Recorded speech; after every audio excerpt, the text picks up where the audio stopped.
building. Yo, what's good, everybody? Welcome. It's the Cooligans, buddy. Look at that. Look at that. We were doing a just little tech test. Making sure all the buttons are working. Remember that A-Rap music used to do? That's not that impressive. We just did it, bro. Remember Kanye making his own beat? Let's go. Okay. What is it? Al Halal is involved in the A-Rap music. Yeah. By the way, the Saudi League just bought A-Rap music for 458 million euros. I mean, it's a good track. Was it Busta Rhymes? No. There's a producer called A-Rap music. And he but there was a song. MPCs. Busta Rhymes made a song called... Yeah, we getting A-Rap money. We getting A-Rap money. Which upsets people. Did you know that? Yeah. That's we like to bring up things that upset people. Hello, everybody. My name is Christian Polanco. I'm Alexis Guerrero. We have a hot show today. Very sizzling, not just because it's hot shot right here. But get your hand off of it, Christian. It's a hot show. I got third-degree burn. No, because we have an incredible guest. We have Franklin Leonard, the creator of The Blacklist. He will be joining us to discuss the writer's strike. Not the show. There's a show called Blacklist. There is a show called The Blacklist. I'm not gonna lie. When Christian first told me, I was like, "Yo, I love Raymond Reddington. He's the best villain on TV." This is a good show. No, it's The Blacklist is is an organization to basically get screenplays that are written by people to actually have them read and like sort of peer reviewed and then eventually made into films. And there've been a couple that Franklin Leonard, he created this organization and films have actually come of it, which is a pretty good. It's a good track record. It's a good track record business because when the thing you say can happen happens. A lot of times nobody reads your trash, but they will read it and let you know if it's good. Okay, so and Franklin Leonard also happens to be an obsessive footy fan like we are. Big football fan, great guy. Can't believe we know someone of his ilk. Exactly. So we talked to him about a lot of important subjects. You think he would join our cabinet in Blangolan? He'd be the smartest guy for sure. I feel like he would oppose to a lot of the ideas we come up with. That's how smart he is. Might be a tad overqualified, to be honest, but I don't want to. In fact, because of that, you're banned from Blangolan, dude. Okay. Don't come in here with your genius. So we're gonna be talking to him in a moment. And as always, a reminder, thank you for tuning in. Please hit the subscribe button if you're watching on YouTube. Subscribe if you're listening to this podcast, or if sometimes you need to consume this podcast in different ways. Maybe Mondays you're into YouTube. Maybe Thursdays you're into Apple. Yeah. Mix it up. Okay. Buddy, remember Stitcher? You can do whatever you want, bro. You can get us to so many different places. All right. So just have fun with it. Okay. Yeah. We're not. Who's stopping you? Don't be monogamous to one platform. Nah, go get freaky, yo. Okay. That's all we're about here. Just don't tell our wives. Yeah. Just slowly press a button on a different app, So, feel free to do that. Leave a review on Apple Podcasts and 5 stars on Spotify. Let's before we get to Franklin's wonderful interview. We have HOTSHOT here, so we were trying to think of what would be fun to do. So I don't know if people have obviously seen this. HOTSHOT is a cramp prevention. But it uses your brain. Okay, there's nothing in here that stops cramps, but this tricks your brain into not cramping your leg. Did Franklin Leonard invent this? Why is too smart, bro? Why are you so smart, bro? How are you not afraid of this, but you're afraid of the vaccine? This tricks your brain. How do we know there's not a chip in this liquid, bro? We're not talking about Franklin specifically. No. I meant you. Yeah. The royal you. The listener. No. Franklin's cool. Yeah, Franklin's cool. Franklin will just tell you he's going to put a chip in your brain, and it would sound like a good idea. That's how smart he is. I ain't saying no to that, man. No, if he's like, you need this chip, I'd be like, oh. So is it a Dorito? We've seen the several NWSL players freak out. Have this hot shot because they were cramping late in the game. I took it. Yes, you took it. This yesterday on Morning Footy, and it was fine. You didn't have much of a reaction. I didn't have any reaction. I don't believe I should have lost. Okay. I lost to Jenny because she just stood there. Yeah. She Jenny did know the assignment, which was to not react. Meanwhile, I'm like, well, I'm just going to be super casual about it. So I'm moving stuff around. So Alexis has had it. I have not had it. But this is... but you are also a little less... I'm less... Alexis. hot sauce, Spice tolerant. Spice Yeah. tolerant. I mean, I've gotten better with it over time, but I'm definitely it's not my go-to. No, but you do like some spice. Yes. You're just not like, let me get the jet fuel 55 billion.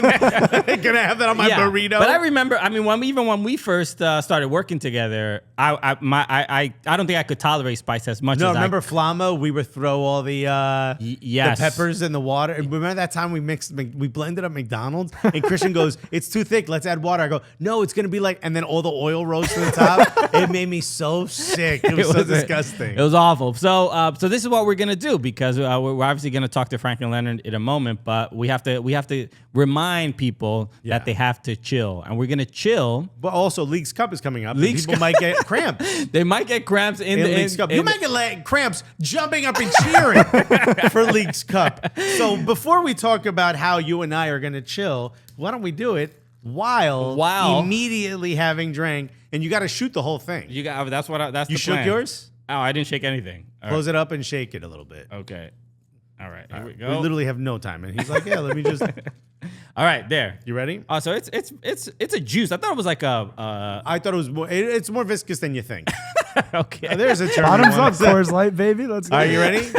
All right. All right. So, hey, what do you drink when you chill watching Leagues Cup? Leagues Cup. I an ice cold Coors Light. But before that, I have one of these. All right.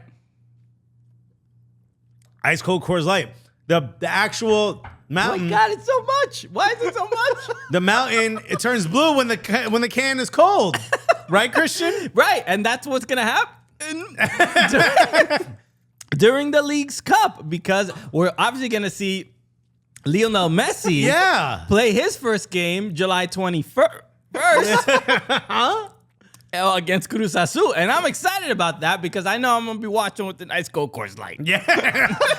Just like Christian said, ice cold Coors Light is, I think, the most refreshing. It's literally the beer that's made to chill, even in the heat of summer soccer. Okay, Like Leagues Cup. even in the heat of my mouth right now. Yeah. In fact, what's one thing you think would quench your mouth right now? A nice ice cold Coors Light with the Blue Mountains right on it. So That's right. this summer, stay passionate and stay refreshed with an ice cold Coors Light, the official beer of Leagues Cup 2023. That's right. Get Coors Light delivered straight to your door with Drizzly or Instacart by going to CoorsLight.com/Cooligans. That's CoorsLight.com/. Cooligans! Yeah, that's right. Celebrate responsibly. Coors Brewing Company, Golden, Colorado. Bro, Christian's face after he took off. The hiccup was the best. Why did so much come out of there? That was my surprise. It's not too spicy. It's not too crazy, but It does do its job, though, which is like shock your system. But those were genuine hiccups, so it got me a little bit. All right. Let's go let's chat with Franklin Leonard, man, the homie. Let's talk some footy. Let's talk about the ongoing writer strike. So some important topics covered with him. So here goes. Here's our conversation with Franklin Leonard. Wow. Now we gotta be buttoned up. We gotta be a bit proper because I'm glad you and I wore our suits for this. because our next guest is a CEO, and not like when your friends start a website and call themselves CEO. It's like a for real CEO. That's right, because I honestly think they're giving out LLCs a little too easily. There should be a couple more barriers of entry. My buddy owns stolengoods.com. I just don't think it's a smart business idea. But he won't listen to Hey, us. Empires have been built on stolengoods.com. That's a great point. Well said. The voice you're hearing, I mean, an impresario, can we say that? I mean, it's gonna sound very regal. But no, this man is just someone whose work I admire. And just does a bunch of amazing contributions to the film industry, television industry, and then accidentally changed the way film is made. Exactly, right? And when we started this podcast, this was not the caliber of human being we thought we would ever be speaking to on the show. And then on top of all he has accomplished, he's also a football degenerate like we are. Hey, you gotta have a toxic trait, my friend. Okay, that is definitely mine. You can ask my wife. We found our people. Thank you so much for joining us, Franklin Leonard, the creator of The Blacklist. Thank you so much for joining us on the Cooligans. How you doing, man?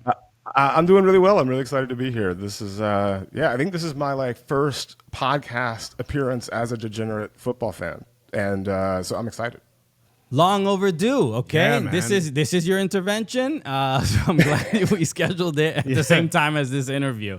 But Franklin, no man, there's a couple things we want to talk about. Obviously, Let's start with your connection to soccer, football. Your brother played professionally. He did. New England Revolution left back, if I'm not mistaken. You should know the position. Well, I mean, here's the thing. So, I mean, I think he was a multi-tool player, if you will. A Zinchenko before Zinchenko, maybe. Okay. No, but like he was like under 17 national team, 4-year starter at UVA, played in the Revolution for a couple of years, and now he's a doctor. So, you know, under doctor? I mean, it's a he's like lateral a real move, life right? Grey's Anatomy character. It's ridiculous. How much of a disappointment is it now that he's a doctor and no longer a soccer player? No, what an incredible shift of gears. Well, I think the basic story is he popped his Achilles in his last season for the Revolution. That was pretty he was much like, the end "I of his got it." career. Nobody, physios, get out of here. If I'm not mistaken, he tried to. He asked the doctor if it was possible for them to set it up so that he could watch his own surgery live. Damn, right, bro. like, and then went and did his pre-med courses like after college, went to med school, and he's an emergency room physician. Wow, He's that's like when I go to a he's sandwich shop and I'm like, both let me of my see you siblings make are the sandwich. ridiculous. Yeah, no, but exactly.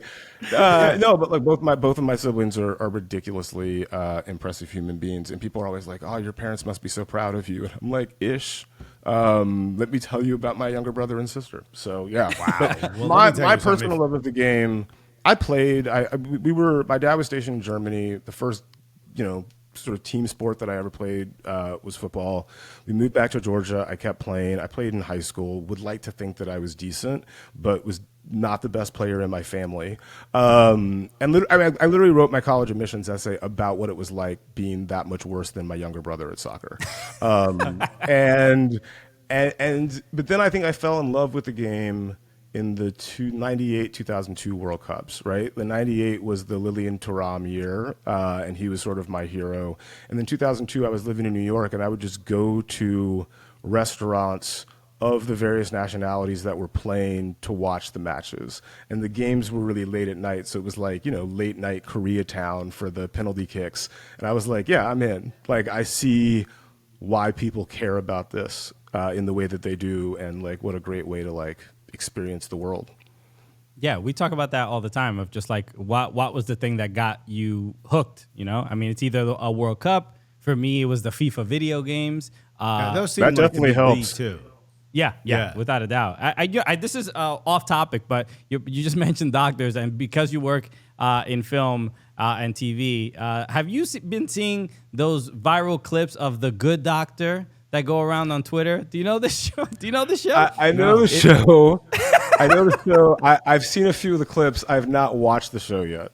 I have not watched the show either, but it is essentially it's like a Doogie Howser type show, like a young doctor, but I guess he's like on the spectrum, and he's also married, and it's the most uncomfortable combination of like a drama. Like if you were writing this script, it's one of those. There's the podcast, How Did This Get Made? That is one of those shows that feels a little bit like How Did This Get Made? It is wildly strange. Yeah, was this script on the blacklist? This script was not on the blacklist. We tend to do more in film. The wild thing about that show, I think it's a remake of, I want to say, a South Korean show that was very popular there. It's definitely a remake. I'm not positive about South Korea, but what's amazing about it beyond that, look, there's something compelling about like having a doctor who's just going to tell you the truth, right? Like, right, yeah. Who's just like, yeah, man, you're going to die. Like, it's a wrap, instead of being like, I have some bad news for you. Your test results weren't good.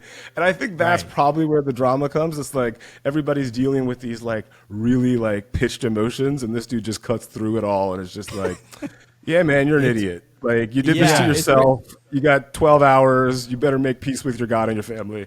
I think that is the part that makes it feel so unbelievable, and that's why every single clip goes viral on Twitter, because everybody's like, "Who would do this?" No one would do this. I've not seen this yet. I gotta watch it. You gotta see it. It's very, very strange. Anyway, okay.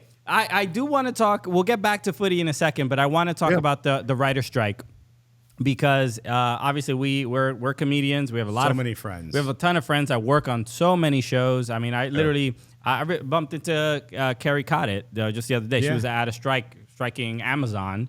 Their offices, but from the film perspective, and even from the actors' perspective, because I know a lot of actors have been getting involved as well. But what is this scenario like for you, a filmmaker, and being in such a? I mean, it sucks because people can't work, but you obviously, when it comes to writing and the importance of it, and a lot of people like Adam Conover also, who's also been on the show, who really kind of breaks down a lot of the specifics of everything going on. But from your perspective, how do you see this playing out so far?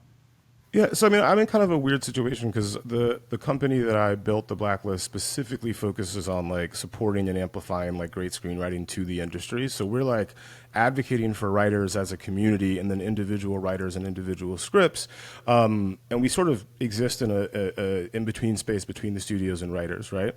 And I think anybody who wants to understand like what the stakes of the strike are should go listen to Conover and all the many places that he is, because he breaks it down far better than I'm ever going to. But the basics of it are this, right?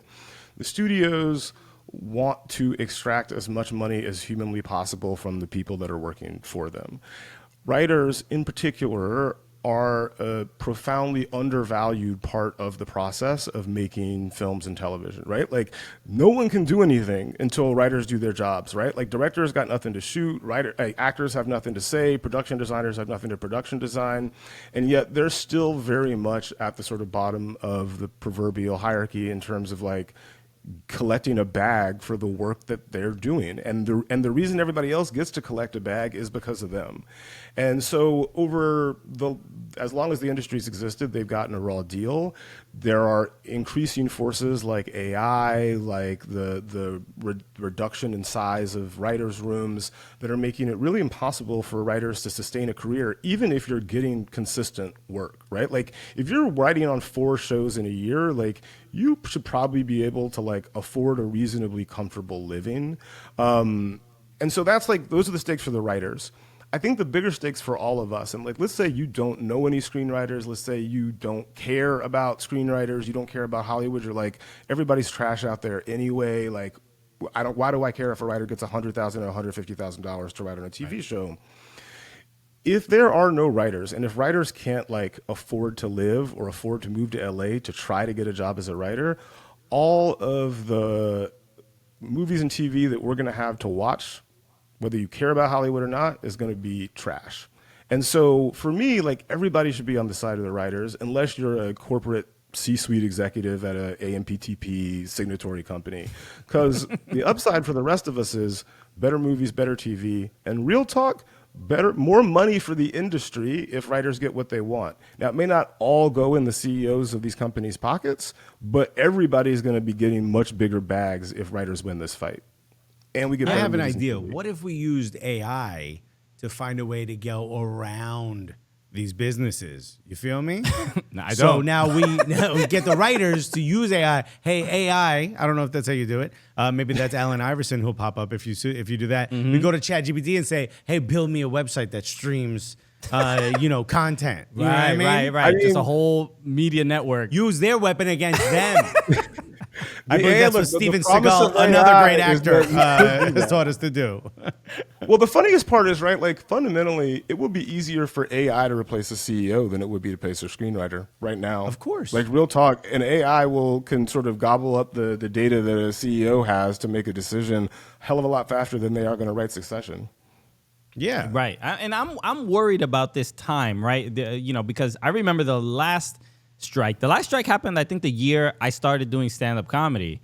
And, my dream was, my main focus was, I was writing monologue jokes for years. I was trying to get on a late night show, and the struggle, I used to write like 20 monologue jokes a day. And I was just like, this was my practice to kind of break into that industry. And then I would hear from, Anthony Jeselnik was a monologue joke writer on Fallon. Fallon, yeah. And he helped me out once, and he gave me like a recommendation to submit to Fallon. And when I found out, they have to write like 100 monologue jokes a day. And so at that point, and the 20 I wrote, I had a full-time job, and I'm writing these 20 jokes, and it's like, bro, this is like physical. This is actual labor that I had a newfound respect for writers, just especially joke writers, because it is such an intense job. And then what's sort of happening now is just like this demonizing of writers, which is like as if there's some elite class of people Right. that. Oh, are you one of those scribes? Sorry, where's your yacht park? It's such a strange Look, thing man, to see. LaCroix is expensive. Yeah. Especially, look, if you want like a good vintage of LaCroix, man, like that's expensive stuff. Ooh, is that Pamplemousse 2022? So it's like my other concern is that during that last strike, the absolute trash television that came during and after it. I only have to mention Heroes. Did you ever watch Heroes? The show Heroes? Oh, no, I thought you were going to tell us your heroes during that time. No, this show that was on NBC that was amazing. It was about like superheroes, and at the time, Yeah, I was gonna like, say the first season of Heroes was dope. People loved it. I thought you were gonna talk about like that was bad, and I was like, hang on, no, that wasn't bad. So But like they had like real issues, like human issues, yeah, right? but that powers and stuff like that, yeah. And it was like, save the cheerleader or whatever. Yeah, but yeah, then that's the right. writer strike hit, and that show got demolished, destroyed. It was just like literally the producers were like, all right, well then he's gonna kiss her, and literally you could tell they were just patching it together on screen. And then on top of that, we got reality TV. Reality TV exploded in that time, and it's really probably why we have like shows like Jersey Shore and all this other stuff. And there was just so much. Finally, good TV, right, Franklin? Jeez. So what are the repercussions of this strike? Because now we have so many more streaming platforms and so many outlets for content. What is the content going to look like after this strike? I mean, if I'm being honest, it's not going to be good for a little bit, right? The things that you're looking forward to coming back this fall ain't going to be there, right? And there's going to be some trash television in its place. So again, like, we want writers to be able to do what they do the best versions of it, and get compensated appropriately for it, for them, but also for us, so we can watch some. Look, I'm a bit of a homebody, right? Like, if I'm not watching football, I'm probably at home and I'm probably watching movies and television, and I would just like that stuff to be good. Yeah. I think the worst case scenario would be if they all started to do soccer podcasts. Please no. Don't pivot. Please no. Leave us alone. I mean, look, the numbers may be up for football this fall because there's no television to watch. Now, granted, it's not like competitive with like evening television, but maybe MLS. I don't know. Hey. Also, from your perspective, from someone in this business, do you think this creates a shift where we've seen so many other industries use social media to sort of detail the behind the scenes or the day in the life of yada, yada, yada? Do you think this is what happens with writers? Do you think they start maybe YouTube channels or TikTok channels that kind of propel themselves a bit more to the front lines or to the, visually? It's a really interesting question. I actually think that writers would be well served by, establishing their own sort of public brands and personas, right? Like, there are writers we know. Most of them are writer-directors, but like, everybody knows who Quentin Tarantino is, right? Everybody knows who Aaron Sorkin is. And those are people who, like, had a name, and so they could carry that name with them in negotiations wherever they wanted to go. Ryan Murphy, Shonda Rhimes, folks like that. But I don't know that like TikTok or YouTube is going to best serve most writers that I know. Like, we don't need 10,000 screenwriters on TikTok trying to like establish followings. Like, some of them would emerge, but I don't think that's good for anybody, least of all them. But I do think that writers are going to, when the strike ends, get back to the grind of writing great stuff. And, in time, because it takes a long time for that stuff to get made, we're going to see great stuff again. I hope that the negotiations and however they're resolved gives writers more power, because with more writer power comes better movies and television. I guess my next question is kind of just like, maybe for people who are not fully aware of like what the writers are asking for, from your perspective, is there? I mean, I've seen the list of like what the writers are asking for and what the studios want and where they sort of can't meet in the middle. Is there any side? I'm obviously pro writer, but then I'm like, is there anything that the writers are asking like too much of? Like it seems everything seems pretty reasonable, and it seems like even the cut of the pie that they're asking for is not even that much. And it's not crazy. Yeah. Yeah. So it's like, why won't the studios make any concession almost whatsoever? I mean, how long has this strike already been going? It's already been over 2 months, no? Yeah, I think as of today, it's like 52 days, 51 days, somewhere in there. The last one went 100 days. So, we're still very much in the pocket.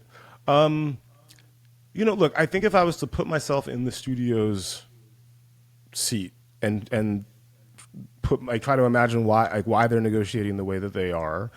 Fundamentally, a corporation's job is to make as much money as it possibly can, and so why they're not incentivized to give away anything. And I think especially right now, when a lot of these companies are judged not on their long-term sort of stability or sort of slow growth, they're judged on immediate growth and and their stock price, the people who are running those companies have a real incentive to focus on short-term gains. And so the short-term, giving up a little bit of money is about short-term gains. They don't think, for example, if I give up a little bit of money here, if I sort of establish these AI protections that allow writers to use it as a tool, but not lose out on jobs and money because of it. If I make sure that there are writers' rooms of a suitable size that young writers can get experience to become the big writers whose names we all know now, maybe I'll make a ton of money in the next 10, 20 years and be a hero to the industry. They're thinking, I got to cut costs, I got to juice revenue, and I got to make that stock price pop because I'm probably going to be out of this seat in 2 to 3 years anyway. So why am I worried about 10 years down the line? Yeah, I mean, now you're to look at it. Now you're seeing the who was the executive that was doing the graduation speech and was getting booed and David kept saying, pay your writers. David Zaslav at Warner Brothers Discovery. Yeah. So it's it's you love to see that. I mean, it's it's about time. Yeah, it's just one of those things where it just seems like an easy. You're on the wrong side of history sort of argument. I mean, I don't get how the studios are not coming to the table with a good faith negotiation and really kind of just seeing what you're saying. There is a long-term kind of a vision to what the film and television industry should look like when it comes to writers and actors, and it's just very odd. Just like we almost don't learn from our mistakes and from the previous strikes. So, but I think now with streaming and now since there isn't residuals what we've been grown up with shows being syndicated. Now it's just make the show for my streaming platform. We'll pay you, and then peace, and that just no way to sustain a career if that's going to be the business model. Yeah, and look, I think the writers will acknowledge the business has changed dramatically, and all they want is the fair piece of the upside of how that business has changed. I think some of this is just competence on the part of the AMPTP. I actually don't think they fully understand capitalism and how the ecosystem works and why film and television matter and how to get good films and TV. I think the other part of it is just an unfortunate incentive structure that's making, I shouldn't say it's making them do anything, that allows them to make bad short-term decisions, short-term decisions that have really bad negative repercussions for their own companies in the long term. Right. It's so frustrating, but hopefully this ends soon. Okay, let's get back to footy because let's talk about those script writers writing Major League Soccer, and they were jumping the shark, bringing in Lionel Messi. Right, from strike to strike. Your thoughts on that news, and we'll bounce around to a bunch of different leagues. I want to get your thoughts on a bunch of stuff. But Lionel Messi coming to Miami, how'd you feel about it? I'm excited about it. Look, and I'm also a season ticket holder at LAFC, so my big question right now is at what point like, at what price would I sell those tickets? Because that number keeps creeping up, and I'm like, I could afford season tickets for next year if I sell one of these things.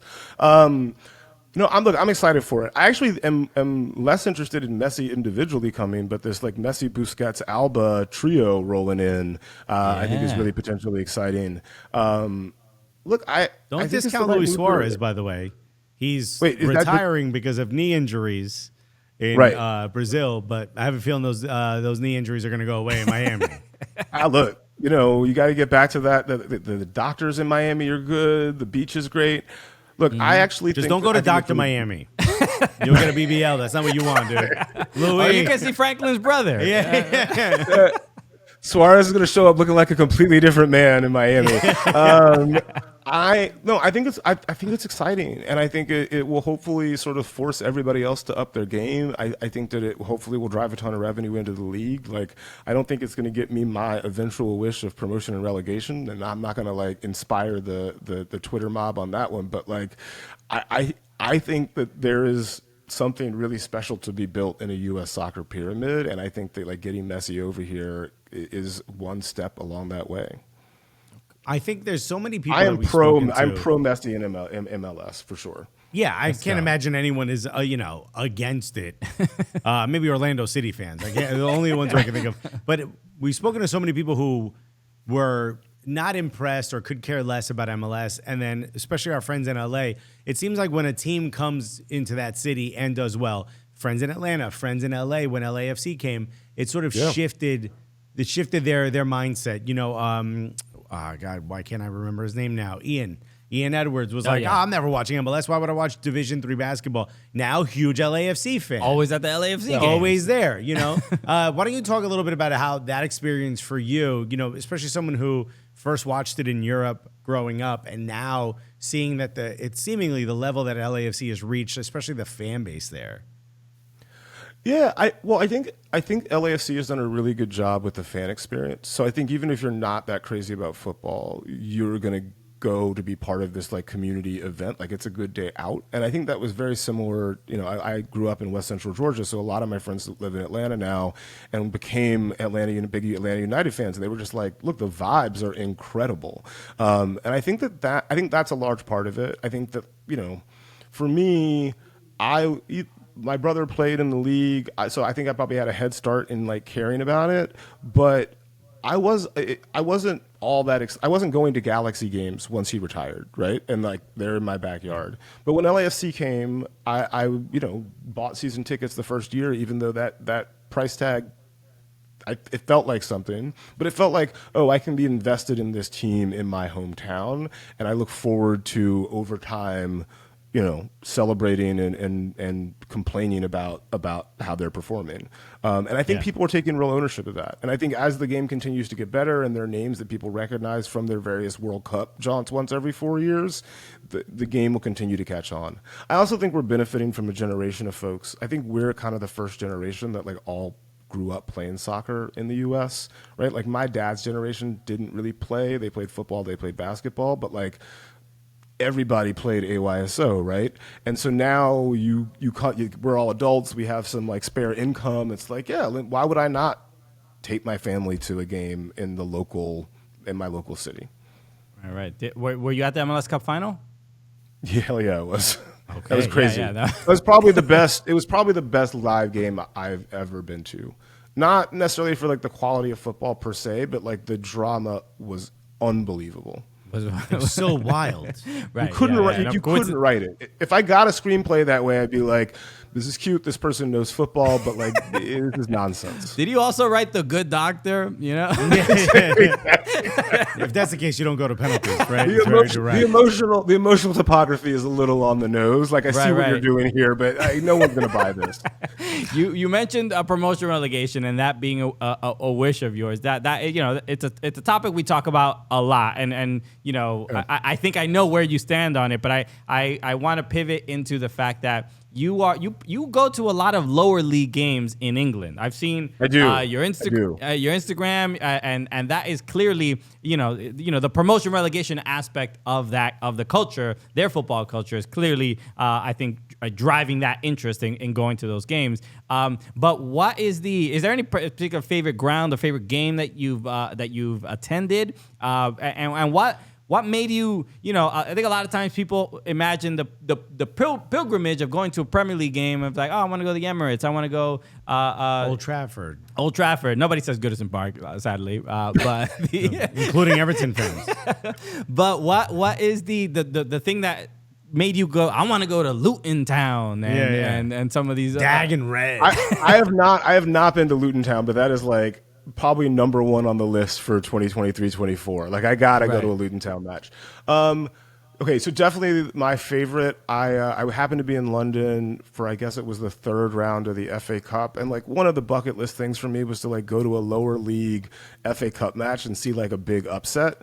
And I realized that the closest match was Boreham Wood, which is 5th division, and they were playing AFC Wimbledon. We were third at the time in the third round of the FA Cup, and I went. It was pouring rain, and Boreham Wood won 2-1 with like a 88th minute goal in the pouring rain, and the crowd went off. Right, the place was packed. They were going to the fourth round of the FA Cup for the first time in the team's like 100-year history. Like you don't get moments like that with a bunch of people that you don't know that often in life. And I think for me, like that's the draw of the lower league ground experience. Is these are like.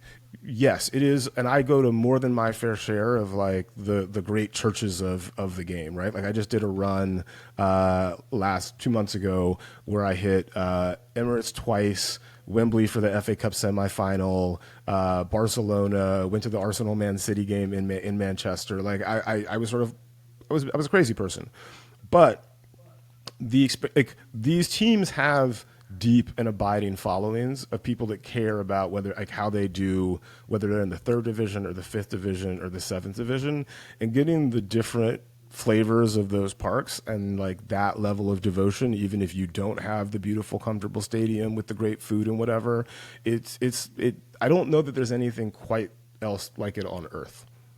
100%. I mean, you mentioned it's the food. Like a human vibes, like crowd connecting to other people sort of thing. And it feels like people who are wildly dedicated to this club, even though they don't get the TV rights and they, it's not easy to follow, they're still wildly dedicated to it. Yeah. I mean, I went to an Everton QPR Carabao Cup match away. At QPR? At QPR. And that's a good stadium. Yeah. It was a really like genuine experience where you feel like, all right, that was your first Everton match ever. Yeah. I remember we met up for drinks after because I was in London as well. And you had a big smile on your face. You're like, it was awesome. We lost. It was awesome. We lost in pens. Yeah. So the upset didn't go the way I wanted. Yeah. But you mentioned food and maybe the quality of food. Obviously, you've been to a lot of grounds, and the food is always a thing that comes up in conversations amongst us because we all see like footy scran and all that stuff. Great, but yep. I'm sure you have quite a few pies all over all the different grounds or whatever. I have. Oh, you do bacon buddies. What's your move? Oh, I'm definitely a pies guy for sure. Okay. Look, it's one place where I just give myself permission to be a 5-year-old at a birthday party and just eat whatever the hell I want. And yeah, it's definitely like whatever pies are available, I'm choosing. That's the direction I'm headed for sure. Nice. No doubt. Yeah. I mean, we did a bacon buddy in Liverpool. Yeah, which turns out it's just bacon on buttered bread. It's bacon on bread on brioche. Yeah, not too creative when it comes to the ingredient list. Not really my buddy, but I get it. Do pies at Goodison Park, and then the fancier grounds have fancier food. Emirates has pretty good. Yeah, Emirates has pretty good food. All jokes aside, Tottenham Stadium, it looks like it has incredible food. Mm-hmm. They're trying to draw NFL fans. Do you support a particular club anywhere? I don't. I think I'm a true neutral, man. Like I'm an LAFC supporter, obviously, but I think I'm a lot more compelled by players and narratives than I ever have been anything else. Like one of my friends asked me this, and I gave them my answer, and he was like, "So basically, you're saying you're just a messy bitch who loves drama," and he's not wrong. Give me, which is why the MLS Cup was so incredible, because I got all of the messy drama that a person could want, and it was my team that came out on top. But yeah, no, look, I have really deep affections for individual players and individual storylines. Like, I was an Arsenal fan this year because I just love the idea of Arteta going to Arsenal and then having to literally beat his father figure in order to win the title.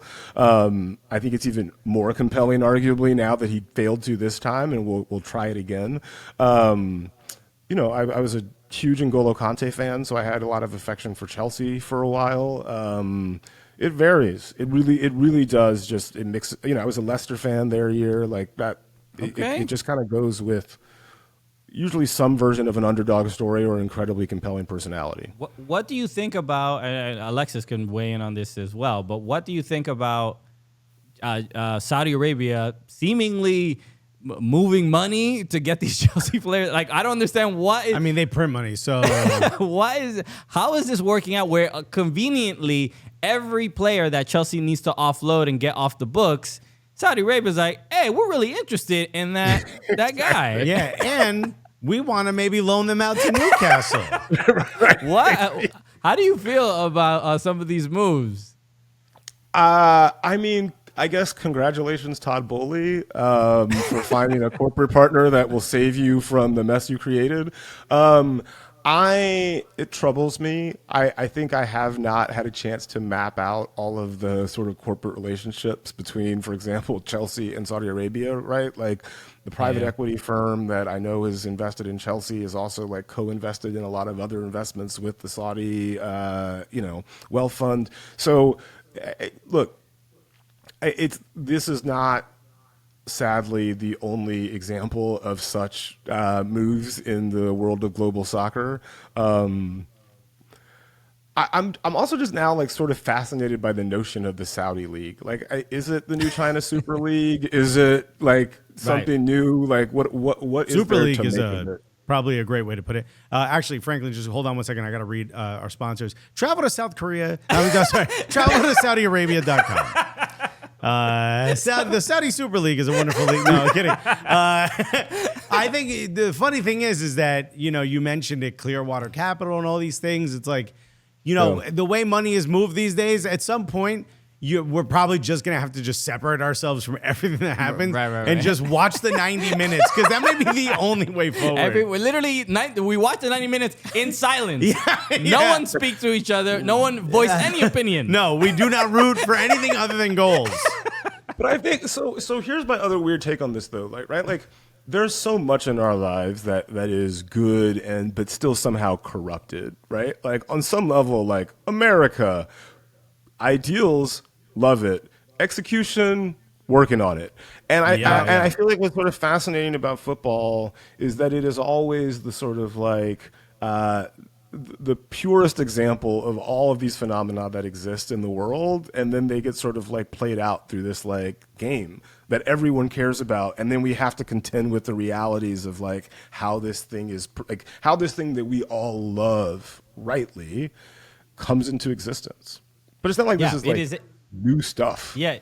It's just a. I mean, it's interesting because it's like I think it's also why like maybe Ted Lasso was so successful in finding a way to take this fanatical, almost religious sort of thing and put some humor on it. That's why I think the English didn't embrace Ted Lasso that quickly. It's just like, oh, they hear American. The concept is just like they just assume it's going to be stupid, and you realize, oh, this is a pretty heartwarming story that is actually kind of doing justice to the tradition of the game. And it's stupid in a fun way. Yeah.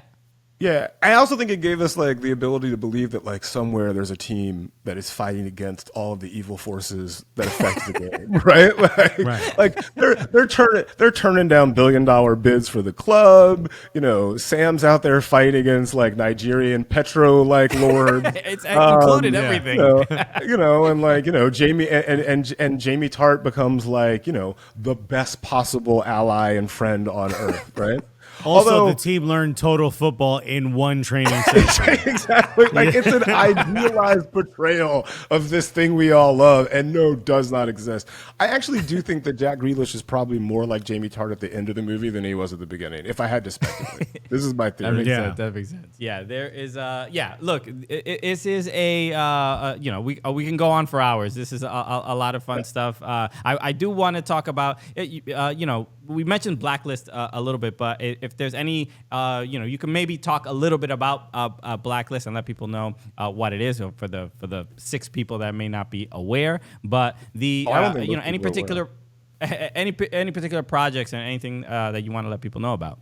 So I was actually trying to think of like how to explain the Blacklist in footballing terms, and here's what I came up with. Where the FIFA headquarters are where exactly? In can't Zurich. Remember. In Zurich. Yeah. All right. So imagine if in global football, to become a professional footballer, you had to move to Zurich and like go to a bunch of tryouts and play at a bunch of games, and then the people in Zurich said, "Okay, you're dope. You can go play somewhere. You can go play in this team." Right? That's a little bit how Hollywood is organized right now, especially if you're a writer, because like the pitch has always been, oh, I want to be a screenwriter. What do? I move to LA. I network until someone pays attention to me, and then when somebody who's already in the industry is like, yeah, you're actually pretty dope, then I can get a job. And that's not a good model for finding talent, right? Like right. Most teams have Shockingly. scouts. They send people out into the world so they can find some random 5'3" kid who's going to be the greatest of all time. And so really the Blacklist is designed to be like an automated scouting system for writers. So no matter where you live, no matter who you are, if you've got some fire screenplay or television pilot, you can sort of upload it to our website for a small fee and get feedback. And if that feedback says, yeah, this is dope, we'll tell everybody in Hollywood. We're not telling the studios right now because we're on strike in solidarity with the writers. But like, we'll tell agents, managers, producers, actors, directors, like, yo, this is a pretty good script. You should do something with it. And then those people will get in touch with you directly at no additional charge. That's kind of what it is. It's blacklist.com with no vowels, blcklst.com. So if you are a writer or an aspiring screenwriter, at least check us out. And then on that, we are working with Ed Solomon, who wrote Men in Black and Bill and Ted's Excellent Adventure, to do like a screenwriting seminar that'll be available on Zoom. It'll be free. We're asking people to donate to the WGA strike funds. If you go to our website or you go to any of the Blacklist social media, just the BLCKLST on Instagram or Twitter, information will be there. And it's dope. And we have some pretty incredible guests. First episode is Lena Dunham and Susanna Fogel. Second episode is Jesse Armstrong, who wrote Succession, Eric Roth, who wrote like The Insider. So it'll be fascinating conversations. And if you want to learn about screenwriting, like, you'll definitely pick some stuff up. That's amazing. Wow, All right, you know what? interesting, yeah. I'm gonna join. I'm interested in that, so I'm gonna do that. That sounds really, really dope. So. All right, and also thank y'all for doing what you do. I'm a fan, and I look forward to wherever y'all pop up, and that's increasingly random spots like the congressional soccer game. It's what we do best. In fact, look to your left. No, I'm kidding. We here now. And if you come across any script that requires, if it's a football script or requires two dummies who know a lot about football, Buddy. Wait, how have they not? Here's the big AI question for y'all. FIFA comes to you and says, look, we want to add sort of more informed commentary, during halftime, we're going to add but we need we need your likeness and voice, and we're going to use AI to do it, but it's got to be in perpetuity. But so there's a what's the Cooligans number? Cooligans halftime show on FIFA forever. I'd say talk to my agent MBS.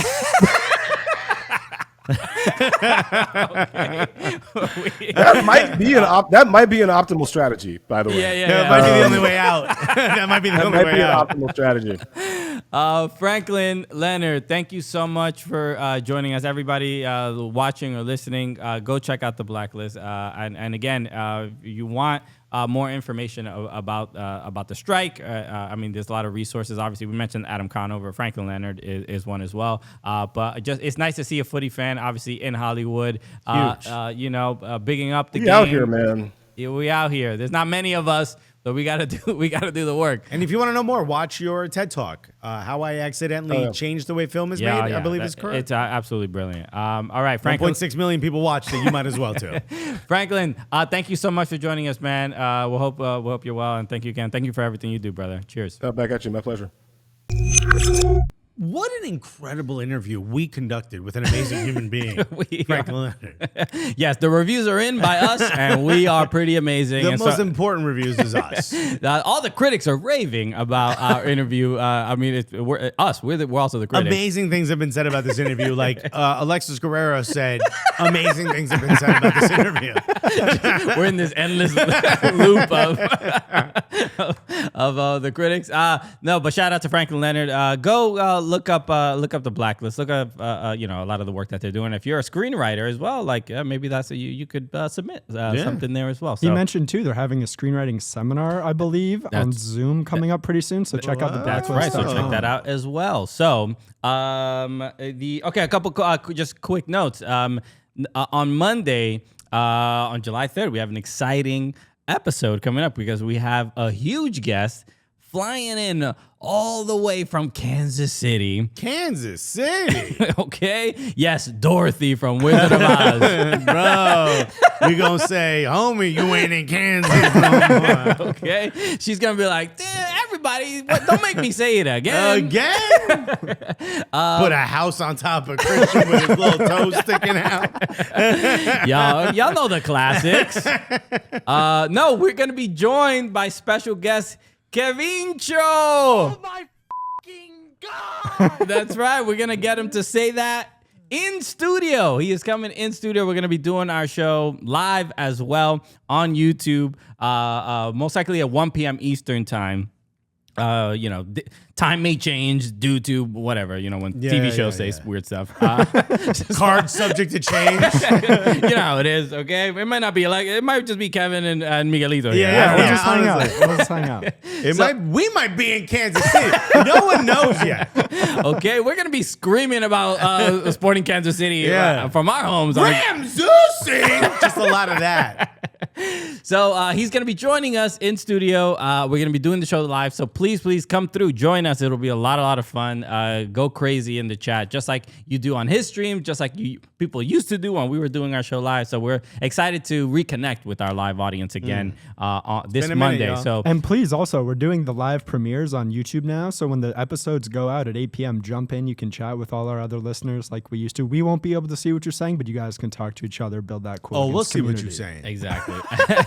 And as always, join the Patreon, patreon.com/soccercooligans. I'm always impressed by especially our Gully Squad Slack community. We get so much love. Yeah, just and just people showing a lot of love to each other. It's a vibrant community of people. You made it sound like an orgy. I'm not gonna lie. Sure, I mean, it's not my business what they do. Just a vibrant group of people showing each other love. But there's the Patreon. There's a lot of I don't know. Are you allowed to have orgies on Patreon? I think so. I don't know what the rules are exactly. Hey, listen, that's just a group. They're just only fans. You know what I mean? So join the Patreon. I promise you may not get involved in an orgy. I don't think there's a really good chance you will not be in an orgy. So depends on how much you're willing to pay. But feel free to do that. We have usually when we have guests, it's an opportunity to ask questions of the guests. So we field questions from our Patreon members. So that's the place to do that. So patreon.com/soccercooligans. Join today. All right, we'll be back on Monday with a live episode on here on YouTube. It's not going to change, by the way. If you're a podcast listener, it's still obviously going to be up on YouTube because it was live. Yeah. So you'll still get DraftKings content Network, no matter what. also DraftKings Network, absolutely. Shouts to Yeah. DraftKings Network. Shouts to Metal. I guess Dan Levitard, whatever you guys want to call each other. Shouts to everyone. We should have like a candle with Dan on it. You know what I mean? Like a Santeria. Yeah. We're one for one. We're 1 for 1 on the Santeria with Everton staying up. So Okay. Yeah. So Hey, listen, we still have the wax on here, bro. Okay. We still got the candle? Damn, we don't do garbage. All right, we'll be back on Monday with a really fun episode, so we'll see you then. Real quick before we leave, are you feeling this hot shot go travel through your stomach? No, not really. It's still right here. Well, you should swallow. All right. What are you, a squirrel? How are you doing that? Peace, everybody. It's the Cooligans, buddy. Love you guys.